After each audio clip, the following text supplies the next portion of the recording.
اللہ فرماتے ہیں ان یہودیوں نے تفرید کی ہے، عیسیٰ علیہ السلام کو نہیں مانا، گستاخی پہ اتر آئے، بہتان لگا دیا، کہنے لگے حضرت مریم کے بارے میں کہ مریم کی شادی بھی نہیں ہوئی، معاذ اللہ، مریم کو کسی نے ہاتھ بھی نہیں لگایا تھا، اب یہ عیسیٰ کا پیدا ہونا بہتان باندھا، جسے قرآن نے کہا وَبِكُفْرِهِمْ وَقَوْلِهِمْ عَلَىٰ مَرْيَمَ بُهْتَانًا عَظِيمًا۔ اللہ فرماتے ہیں ہم نے یہودیوں کو کافر قرار دیا اس لیے کہ انہوں نے بی بی مریم پر بہتان باندھا، انہوں نے بی بی مریم پر بہتان باندھا اور انہوں نے اللہ کے نبی کے ساتھ تفرید والا معاملہ کیا۔ اللہ نے حضرت عیسیٰ کو برحق نبی بنایا، انہوں نے نبوت کا بھی انکار کیا اور بہتان بھی لگایا، مقام سے گرا دیا، تفرید کا شکار ہوئے۔ کس کا شکار ہوئے؟ تفرید کا۔ دوسرے نمبر پر ہے افراد۔ اب افراد کی مثال بھی سمجھیے اور اس کے بعد ہم اپنے اوپر غور کریں کہ ہم کیا کر رہے ہیں، جاگ کر گئے سبحان اللہ۔ اللہ نے فرمایا افراد کا شکار بھی نہیں ہونا۔ افراد کسے کہتے ہیں؟ مقام سے اٹھا کر اللہ کے مقام پہ بٹھا دینا، یہ افراد ہے۔ عیسیٰ علیہ السلام اللہ کے نبی ہیں، عیسیٰ علیہ السلام اللہ کے نبی ہیں۔ بات غور سے سمجھنے کی ہے، زور سے بولیے گا۔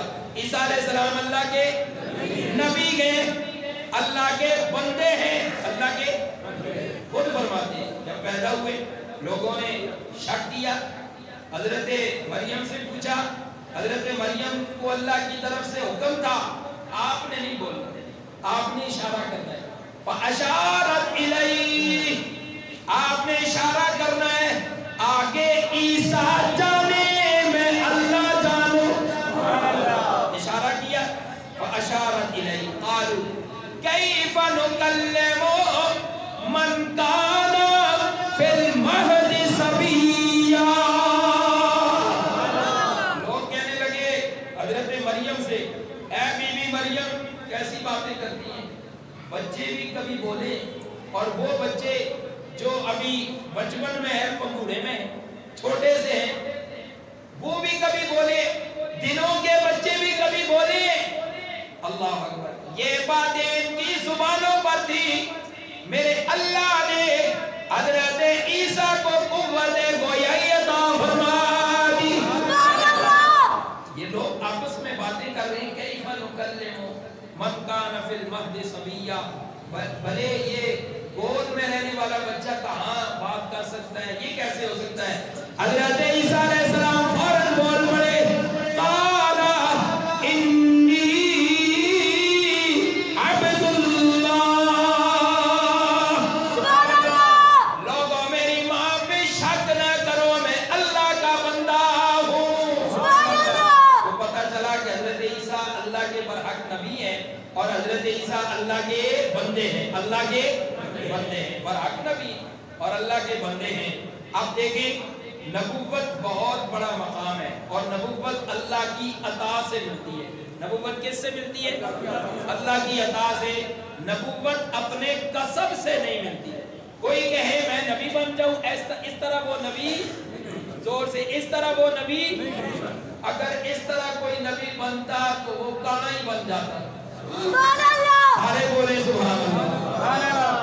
نبوت کون عطا کرتا ہے؟ اللہ عطا کرتا ہے۔ حضرت عیسیٰ برحق نبی ہیں اور حضرت عیسیٰ اللہ کے بندے ہیں۔ عیسائیوں نے افراد کیا ہے، حضرت عیسیٰ کو نبوت کے مقام سے اٹھا کر، توجہ حضرت عیسیٰ کو اپنے مقام نبوت سے اٹھا کر کہنے لگے یہ خدا ہے۔ کیا کہنے لگے؟ حضرت عیسیٰ خدا ہے۔ پتہ چلا کہ یہ افراد کا شکار ہوئے۔ افراد یہ ہے، عیسیٰ کو اٹھا کر اللہ کے عہدے پر بٹھا دیا اور حضرت عیسیٰ کے بارے میں کہنے لگے ان اللہ ثالث ثلاثہ، کہ حضرت عیسیٰ تین میں سے ایک ہے، یعنی حضرت عیسیٰ اللہ ہے۔ یہ عیسائیوں کا عقیدہ ہے جو افراد کا شکار ہوئے۔ اللہ نے نبی بنایا، انہوں نے نبوت سے اٹھا کے خدا بنا دیا. اللہ نے قرآن میں کیا حکم فرمایا؟ لَقَدْ كَفَرَ الَّذِينَ قَالُوا إِنَّ اللَّهَ ثَالِثُ ثَلَاثَةٍ. میرے محبوب ساری کائنات کو سنا دو، پکی بات ہے جن لوگوں نے حضرت عیسیٰ کو خدا مانا وہ کافر ہو گئے. سبحان اللہ. پتہ چلا جنہوں نے افراد کیا وہ بھی اسلام سے خارج، جنہوں نے تفرید کیا وہ بھی اسلام سے خارج ہے. ایک قوم نے حضرت عیسیٰ علیہ السلام کے ساتھ تفرید کا معاملہ کیا، ایک قوم نے حضرت عیسیٰ علیہ السلام کے ساتھ افراد کا معاملہ کیا. ایک کو اللہ نے فرمایا مغضوب علیہم، دوسرے کو اللہ نے فرمایا ولدضالین. ولدضالین آپ پڑھتے ہیں نا غیر المغضوب علیہم، اللہ یہودیوں کے راستے پہ بھی نہ چلانا، ولدضالین اللہ عیسائیوں کے راستے پہ بھی نہ چلانا. سبحان اللہ. اب دیکھیں دو باتیں یہاں پر. ایک بات تو یہ ہے افراط و تفریط انسان کو راستے سے ہٹا دیتی ہے. افراط و تفریط انسان کو راستے سے ہٹا دیتی ہے. اللہ نے ایک حد بیان فرمائی، یہ حد ہے، اس حد کے اندر رہنا ہے. جب بندہ حد سے باہر نکلتا ہے تو وہ بھٹک جاتا ہے. وہ کیا ہوتا ہے؟ سارے بولو وہ کیا ہوتا ہے؟ بھٹک جاتا ہے. اللہ نے فرمایا حضرت عیسیٰ اللہ کے نبی ہیں اور حضرت عیسیٰ اللہ کے بندے ہیں. ایک قوم حد سے نکلی اور ان اتنی حد سے نکل گئی کہ حضرت عیسیٰ علیہ السلام کی نبوت کا ہی انکار کر دیا، وہ بھی گمراہ. دوسری قوم اللہ نے فرمایا حضرت عیسیٰ اللہ کے نبی ہیں اور اللہ کے بندے ہیں. دوسری قوم حد سے اتنا آگے نکلی کہ انہوں نے نبوت سے اٹھا کے اللہ کے مقام پہ بٹھا دیا. میرے اللہ نے فرمایا امت محمدی والو سب کہہ دو صلی اللہ علیہ وسلم. اللہ نے فرمایا غیر المغضوب علیہم، یہودیوں کے راستے سے بھی بچو، ولدضالین عیسائیوں کے راستے سے بھی بچو. اللہ کون سا راستہ استعمال کرے؟ اللہ فرماتے ہیں صراط الذین انعمت علیہم، اللہ کے نیک بندوں کے راستے پہ چلو. سبحان اللہ. یہ معنی ہے افراط و تفریط سے بچنا. اب دیکھیے عیسیٰ علیہ السلام کو لوگوں نے، ایک قوم حضرت عیسیٰ کے ساتھ افراد کا شکار ہوئی اور ایک قوم حضرت عیسیٰ علیہ السلام کے ساتھ تفرید کا شکار ہوئی. حقیقت یہ ہے نبی ہوتے ہیں. توجہ میری طرف توجہ بھی کریں اور میرے ساتھ سے اس عقیدے کو پکائیں. نبی ہوتے ہیں، سارے بولے نبی ہوتے ہیں، بڑا مقام ہے، بلند و بالا، لیکن خدا نہیں ہوتے. سبحان اللہ. نبی ہوتے ہیں لیکن خدا، سارے بولو لیکن خدا نہیں ہوتے. سارے نبی برحق،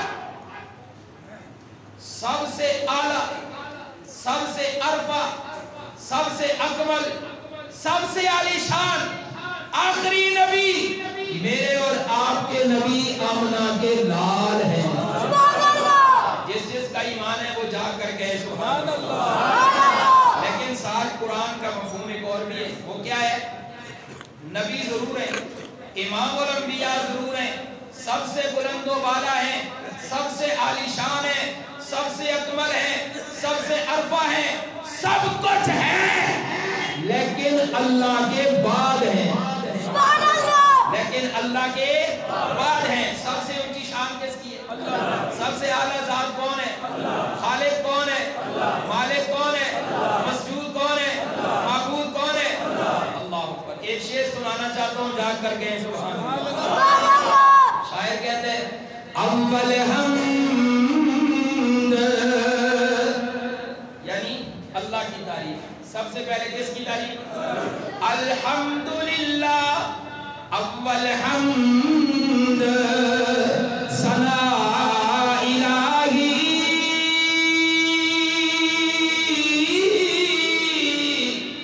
جو مالک ہر دا